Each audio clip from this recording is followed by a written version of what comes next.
82.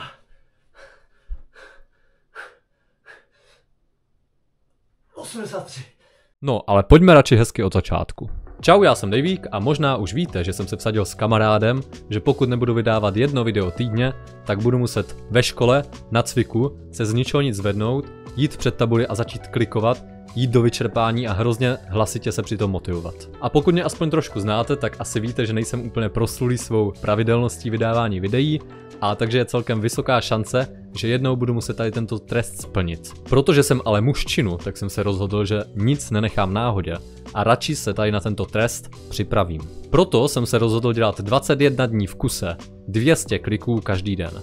Povede se mi to, zvládnu na konci výzvy dát víc kliků na jednou než na začátku. Zvedne se mi maximálka na bench, i když ho vůbec nebudu cvičit. To a mnohé jiné se dozvíte v tomto videu, takže enjoy.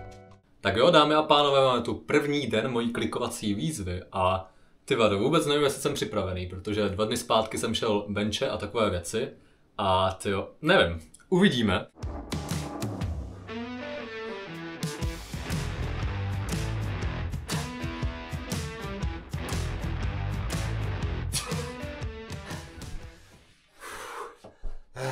Jak vidíte, první den byl úplně v pohodě, změřil jsem si maximálku, dám 53 kliků, super, a všecko bylo v klidu, dokonce jsem měl i náladu na vtipkování. Uvědomil jsem si jednu důležitou věc, já točím na YouTube, takže něco jsem zapomněl. Co to je, ptáte se? To je přece jasné. Nemůžu být stričkem na videu, to je blbost. Další den mě ale všechno začalo bolet a bolet to nepřestávalo ani další dny.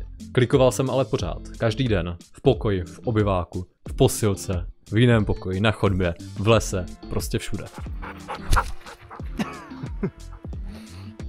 Ze začátku mě to hrozně bavilo, těšil jsem se na další den, kdy budu moct klikovat, dokonce se mi povedlo i namotivovat svoje spolubydlící, ať klikují se mnou, jenže v průběhu té výzvy jsem normálně cvičil, běhal, plaval a jako bylo to celkem náročné, když třeba po hodině a půl v posilce jsem ještě musel dělat 200 kliků. A pak jsem si zkusil dát bench, byl to 6. den této výzvy a rozhodl jsem se, že zkusím maximálku. Dřív jsem dal nejvíc 90 kg, tak jsem si řekl, dám 95. A světe div se, dal jsem 95. No a tak jsem s klikama pokračoval dál. Už mě to sice pomalu začínalo štvat, občas jsem na to zapomněl a vzpomněl jsem si až v 9 večer, když mi zazvonil budík, na kterém byl napsané kliky, smutný smajlík, ale nepoleval jsem a klikoval jsem každý den. Tak dneska máme 9. den od té doby, co jsem začal se svou výzvou, což znamená, že 8 dní v kuse jsem dělal kliky a dneska jsem si říkal, že bych mohl atakovat rekord, protože zatím jsem necvičil, naposledy jsem cvičil včera večer, takže třeba budu odpočatý a dám nějakou tu třeba 60, 70. OK, to jsou celkem vysoké cíle, ale překonat těch 53 bych mohl. Jdu na to.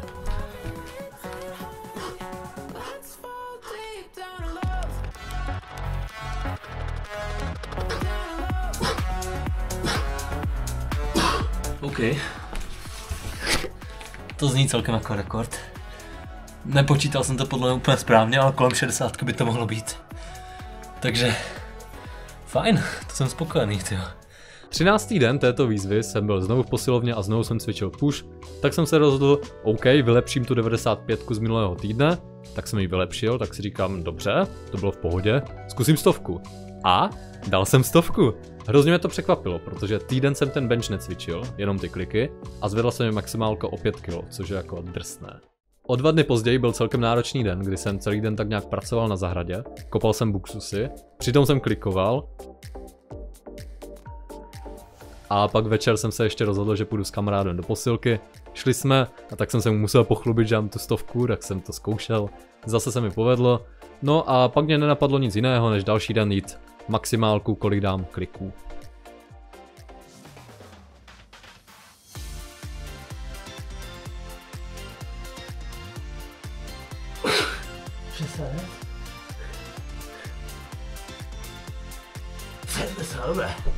Dobré. Tak já jsem spokojen. 70. To je slušné. Postupně se mi trošku přestávalo ty kliky chtít dělat a dodělával jsem je vždycky až večer co nejpozději, z čehož mí spolubydlíci neměli úplně radost, ale tak challenge je challenge. No jo, ale všechno jednou skončí, tedy i tato výzva, Takže se teď pojďme podívat na poslední den, kolik těch kliků po těch 21 dnech doopravdy zvládnu. Bude to epické. Tak jo, dneska nastal 21. den mojí klikovací výzvy a já jdu konečně zjistit, kolik kliků po této výzvě dokážu udělat.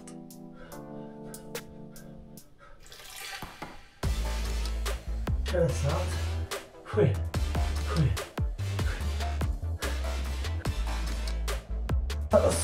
69.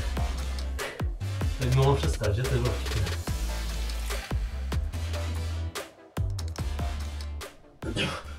80. Nice. 81. 82.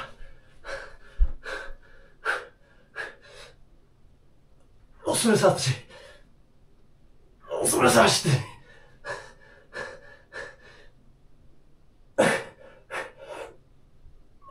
85.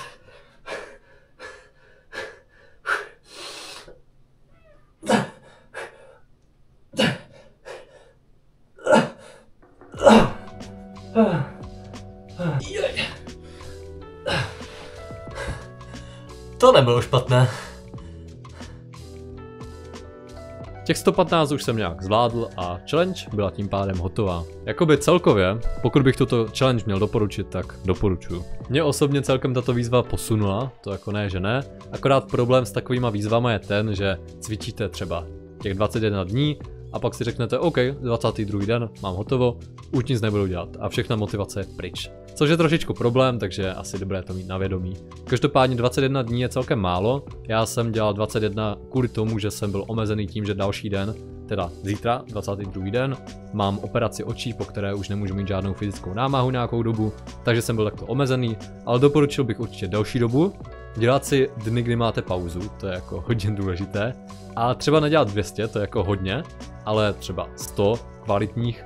Pokud nejste zvyklí, tak klidně 50, jo, 10. Záleží prostě kdo kolik umí. Já mám pocit, že kvalita mých kliků šla hodně dolů postupně, ale mně šlo v podstatě jenom o ten počet, takže dejme tomu, že OK, ale doporučím dělat fakt ty kliky kvalitní, když vám nejde o žádné video. No nic, to je ode mě všechno. Pokud máte někdo návrh na nějakou další výzvu, tak pište do komentářů a mějte se krásně, dejte like a já se loučím. Ty, pesu. Hej, ty nevím, kolik se jich dál. Ach jo.